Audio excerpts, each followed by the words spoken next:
papo é sobre a convivência, a dois juntos na quarentena, intensificando muitos e muitos momentos. Momentos gostosinhos, tipo assistir um Netflix. E assistiram Netflix, e assistiram Netflix. Cozinhar, lavar louça, dar uma ajeitada na casa.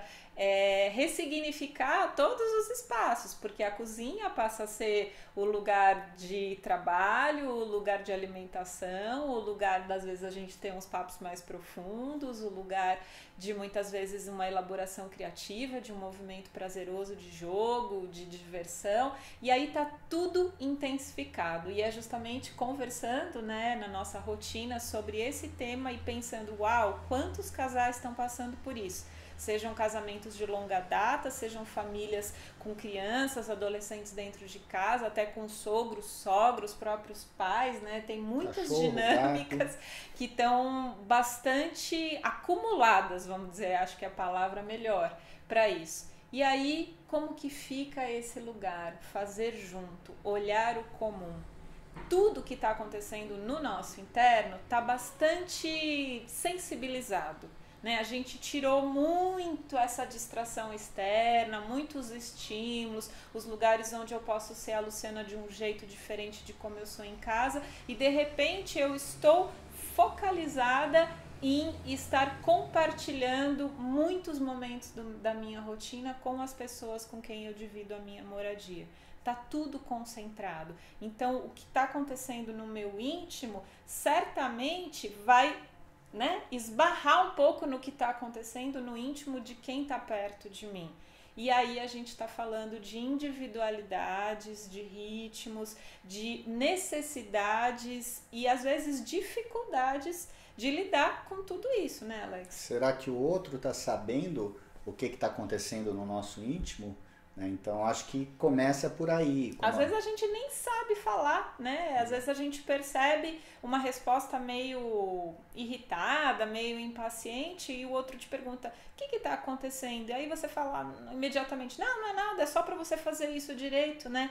Opa, né? As relações precisam ser olhadas com muita cautela agora. E quando a gente estava no dia a dia da vida antes de coronavírus, nós tínhamos muitas distrações, então muitas vezes esses ruídos eles vinham como faíscas e aí a gente falava, deixa eu ir na padaria, ou deixa eu ir trabalhar, ou deixa eu lavar o carro, ou deixa eu ir na manicure, ou eu vou na minha mãe, né? Então, ou eu vou ficar no WhatsApp. A gente fugia de muitas coisas através das nossas atividades. Sem dúvida. E agora a gente está, de certa forma, confinado, temos muitas poucas distrações. E viver intimamente, eu acho que é isso, né? A gente agora está sendo provocado a viver com intimidade uma relação. Talvez a gente vivesse juntos, mas não éramos íntimos. Então, né, isso que eu acho que está provocando. Porque intimidade é muito mais do que a gente estar a 15 centímetros de distância, poder tocar no outro, mas é talvez comunicar alma para alma, né? O que será que tem de sentimento aqui? O que será que tem de sentimento ali? Por que eu não consigo expressar? Por que o outro não consegue expressar? E qual o caminho? Né? Por onde vamos? Como fazer isso? Né? Você tem uma ideia, né, de como que a gente pode fazer essa ponte? Essa ponte de empatia não é simples, né? Eu vejo que muitas vezes, se a gente não se dá nem o tempo de auto-reconhecer o que está acontecendo, fica mais difícil ainda eu dar parâmetros para o outro, para o que está se passando aqui dentro. Então, a primeira história, na minha percepção, é interna, né? Eu poder realmente reconhecer o que está pegando nisso tudo para mim. Onde eu realmente me sinto irritada e com raiva de ter que estar passando por isso. Onde eu me sinto impotente quando o controle que eu acreditava que estava toda na minha mão, de planejar as rotinas, de planejar as férias, de planejar todo um schedule do dia a dia, de repente saiu, né? O chão foi puxado, a gente está tendo que ressignificar desde as coisas mais simples até as coisas mais amplas da nossa vida, e aí vem essas mudanças que vão mexer com os nossos humores, que vão mexer com os nossos lugares de memórias, né? Porque certamente se me incomoda num hiperlativo, né? A coisa tá muito exacerbada, é porque já tem ecos do passado. Em algum momento eu também perdi controle, em algum momento eu também fui desafiada na minha impotência, e isso fica gerando uma reação às vezes mais agressiva ou mais de apatia, então eu fico sucumbida, eu fico apática, eu fico desvitalizada, eu fico plugada totalmente no que a televisão está anunciando e não tenho uma reação. E cada pessoa vai passar por um aspecto disso. Pode ser que ela se fixe num determinado lugar ou que ela vá se transformando à medida em que o tempo dessa quarentena está se esticando. E aí depois vem esse olhar, né? Isso é meu e o outro está passando pelo processo dele. E como que a gente vai coexistir? Porque daí vem esse ponto. Quando estamos confinados, o coletivo se torna super importante.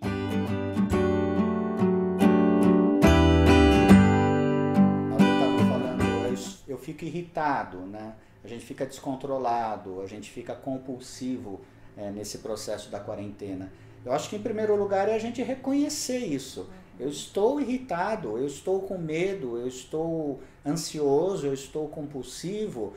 E se for possível, a gente pode falar com o outro. Porque a relação íntima significa eu estou compartilhando os meus sentimentos, mas como é que a gente fala?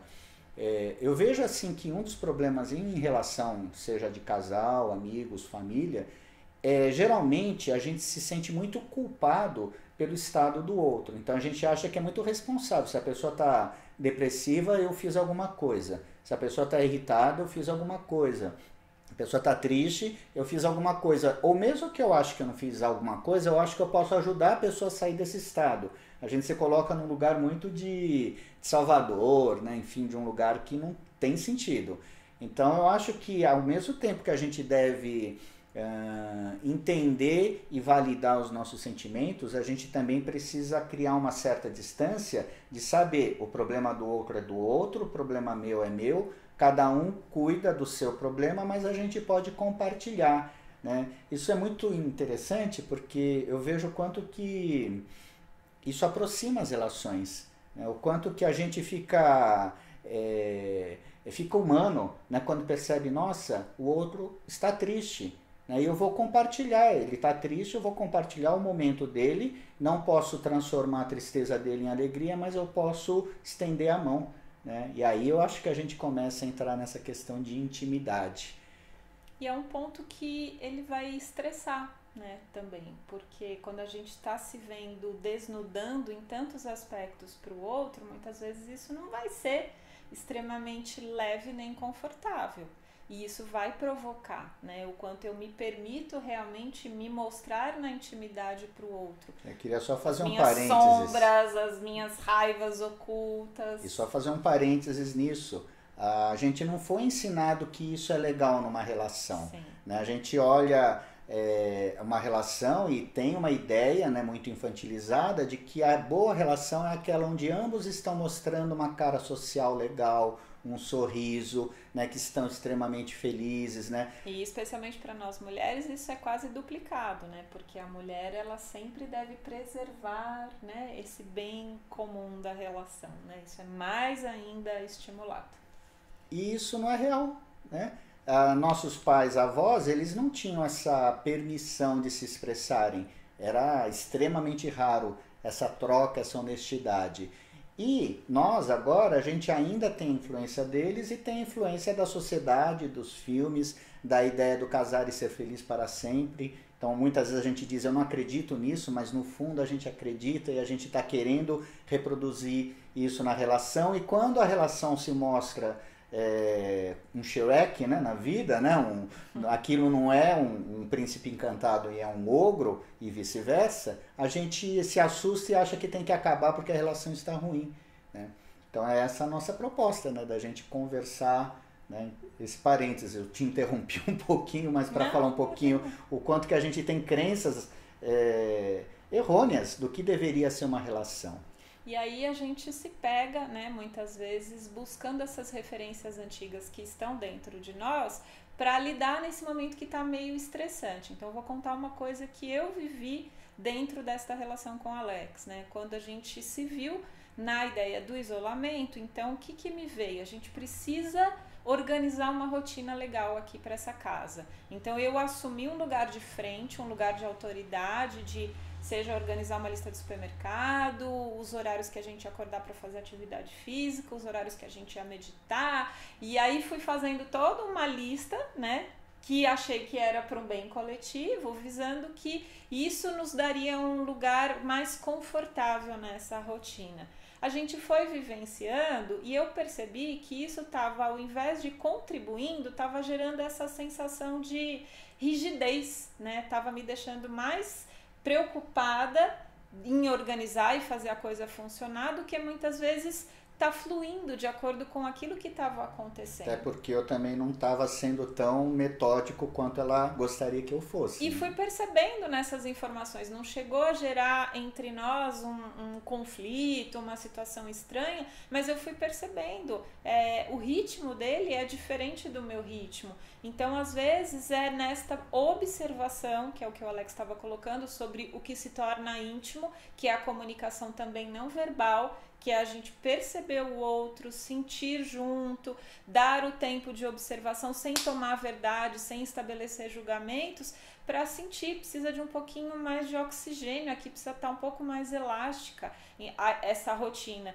Então não é a 1h30 que a gente almoça, teve dias em que a gente foi almoçar às 3h30 durante um dia de semana, e tudo bem, mas foi uma manhã mais longa, extremamente produtiva, nos fez bem. E aí você vai começando a entender, puxa, esse pensamento da dona de casa, isso é muito arcaico, isso é muito antigo dentro de mim. Por que eu estou querendo dar as ordens dessa maneira? Isso não combina com o tipo de relação que nós temos.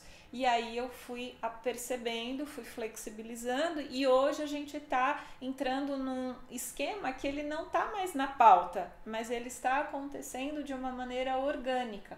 Claro, se você tem crianças pequenas, se você precisa dar uma ordem mais certinha, é claro que isso vai precisar também dos ajustes necessários. O ponto que eu trago é justamente a gente perceber onde a gente quer buscar esse controle de novo, exercendo aqui um papel de autoridade que possivelmente estava direcionado para uma outra área da minha vida que deixou de acontecer agora. Então eu transfiro essa minha necessidade de ter que ter controle e autoridade para dentro, só que é outra realidade, então a gente precisa estar muito atento ao que está sendo transferido para dentro de casa, o meu lugar rebelde, o meu lugar de autoridade, o meu lugar de exatamente ficar muito exigente em certas questões de atenção, né? Opa, estamos convivendo juntos de um outro lugar.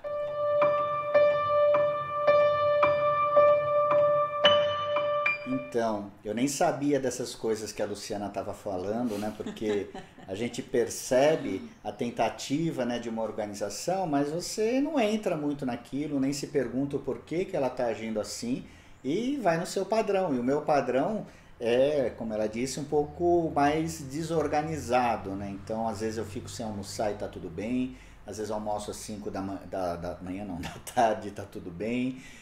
Enfim, os meus momentos são menos rígidos, são mais fluidos, mas para ela isso pega, né? E aí ela tentou trazer algo, mas que também não era ela, né? Porque a Luciana é uma pessoa autônoma, então muitas vezes ela também não estava em casa, muitas vezes ela saía para trabalhar e ficava o dia inteiro fora. Então olha que interessante como esse lugar da quarentena nos coloca em papéis que não são nossos, ou às vezes são, mas eles estão distorcidos. É como se a gente vestisse um uniforme de algo que não é nosso, de um trabalho, de uma função que não é nossa, e a gente se sente desconfortável. Como é que eu faço isso? Então a gente ouviu dizer que deveria ser de tal jeito, a gente tenta fazer e não funciona. Quase uma expectativa, né? Agora eu vou poder cuidar, né? Nesse sentido. Sim. Eu acho que essa minha motivação tem a ver com isso, né? Esse é meu lugar do cuidado com a família. Exato. E olha que bacana, porque apesar dela não ter falado, houve um reajuste meio que natural entre nós. Então eu fui entrando numa certa organização um pouco maior, e ela também foi cedendo essa questão do horário, e a gente nem precisou falar nada. Mas houve uma coisa interessante que ocorreu comigo e que eu acho que tem a ver com esse ajuste aparentemente fluido e não verbal, que quando eu percebi a quarentena, uma primeira semana eu fiquei muito desajustado, muito incomodado, e aí eu parei totalmente, eu falei, não vou fazer nada, vou parar minhas redes sociais, o trabalho já tinha parado mesmo, então eu entrei num lugar um pouco introspectivo, né, que me levou a medos, que me levou a insegurança, que me levou a uma desaceleração forçada, e eu tive que sair do meu piloto automático, mas foi muito importante eu perceber isso, porque aos poucos, depois dessa semana, eu comecei a entender que eu estava muito preso na minha rotina de trabalho e que eu estava muito focado no meu externo, que eu estava focado na carreira e que apesar de eu ter liberdade social como agora eu não tenho, no fundo eu estava totalmente isolado. Então agora que eu estou isolado e nós estamos, né, de certa forma isolados fisicamente, eu estou muito mais aberto para os outros do que eu estava antes. Eu fiquei muito tempo preso. Eu ouvi isso até em reportagens, né, das pessoas falando, nossa, antes ele só pensava em trabalho e agora ele está cozinhando aqui comigo. Então eu acho que é uma coisa que pode estar acontecendo em muitos lares com muitos casais. Que são ganhos de qualidade das relações, né? Exato. E ao perceber isso, eu comecei a voltar, a falar, então, quem eu tenho de relação? Em primeiro lugar, a esposa que mora comigo. Então, o que eu posso fazer? O que eu posso ver que eu não estava vendo? Como eu posso agir que eu não estava agindo? Então, ela mesma depois, ela falou, nossa, você está mais carinhoso, você está mais presente, está mais me ouvindo, mais disponível. E aí, algo, né, que ela queria fazer, mas que eu também não estava entrando, foi se reajustando porque eu também estava presente e ela também estava presente na relação. E aí, naturalmente, houve uma disponibilidade também minha de adaptação, né? Então, a gente chega num lugar bem comum sem precisar da DR, né? Sem precisar, eu preciso ser ouvida, eu tenho uma reclamação a colocar. Às vezes, isso se faz necessário quando a gente precisa realmente informar ponto a ponto para o outro um aspecto que não está confortável, que eu não quero levar para uma situação extrema de ir às vezes para uma reatividade meio agressiva, meio contundente demais, se abrir uma conversa para olhar um aspecto da relação é muito importante. Para muitos casais esse tem sido um lugar frequente para lapidar e fazer essa calibragem da relação. Quando existem outros caminhos dessa percepção mais ampla do outro, para fluir nesse ajuste quase autorregulável, ótimo, né? Mas existem duas possibilidades ou mais possibilidades para que a gente possa viver a qualidade da relação íntima nessa atenção plena. A minha necessidade, a do outro e o que é esse nosso que está possível agora, não idealizado. Eu acho que DR, então, como a Lu falou, ela às vezes é necessária, às vezes não tem essa fluência que houve entre nós, desde que as duas pessoas que estão fazendo a DR se autorresponsabilizem pelas suas atitudes. Então, muitas vezes a gente conhece casais que fazem muitas DRs, mas eles não chegam num ponto comum porque existe ainda acusação. Não é exatamente uma DR, no sentido de o que eu posso fazer para melhorar todo, né? Onde que eu sou responsável, qual que é a minha parte que eu posso mudar, ao invés de apontar você é culpado disso, você é culpado daquilo, por causa disso eu deixei de fazer aquilo. Então isso já não é DR, isso é uma discussão normal e banal e as pessoas às vezes acham que isso é DR.